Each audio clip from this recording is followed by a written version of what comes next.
I want to see it end. Yep. Mr. President, have you decided you're definitely going to send National Guard troops to Chicago?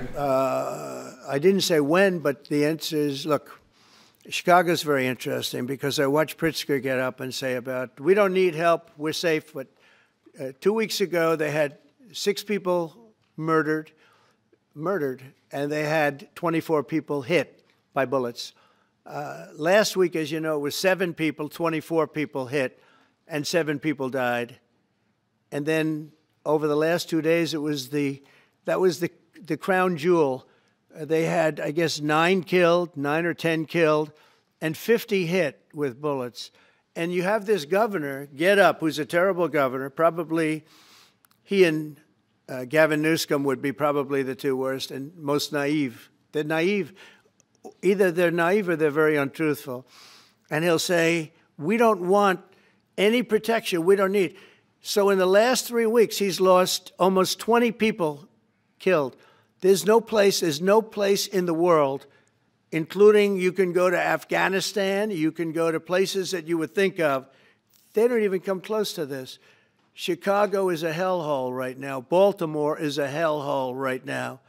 Make your mind up on Chicago, though? Well, we're going in. I didn't say when. We're going in. When you lose, look, I have an obligation. This isn't a political thing. I have an obligation. When we lose, when 20 people are killed over the last 2.5 weeks, and 75 are shot with bullets. So let me tell you a little story about a place called D.C., District of Columbia, right here where we are. It's now a safe zone. We have no crime. It's in such great shape. And I would love to have Governor Pritzker call me. I'd gain respect for him and say, we do have a problem, and we'd love you to send in the troops because you know what? The people, they have to be protected. I saw today on one of your networks, not a friendly network, except really the opposite, I would say, very unfriendly network. And they interviewed about 12 people on this morning.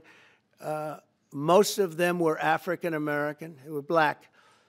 And they were saying, please, please, please let the president send in. These were people from Chicago. Please, we need help. We need help. We can't walk outside. We're petrified. If the governor of Illinois would call me up, I would love to do it.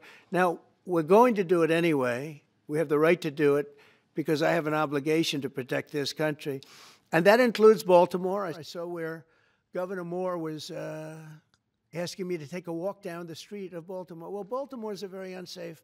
And so I'm very proud of Washington. It serves as a template, and we're going to do it elsewhere. But Chicago is certainly going to be high. I would love to have him call. I would love the governor of Illinois. I'd be honored to take his call.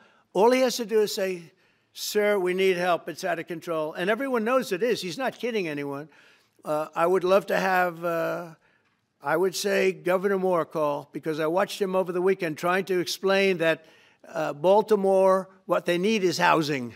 No, they don't need housing. They need to get rid of the criminals. These are hardcore criminals. You know, we took many people off the streets of Washington, D.C. They're hardcore. They're not going to be good. In 10 years, in 20 years, in 2 years, they're going to be criminals. They were born to be criminals, frankly. They were born to be criminals, and they're tough and mean, and they'll cut your throat, and they won't even think about it the next day. They won't even remember that they did it. And we're not going to have those people. Jelajahi cara baru mendapatkan informasi. Download MetroTV Extend sekarang.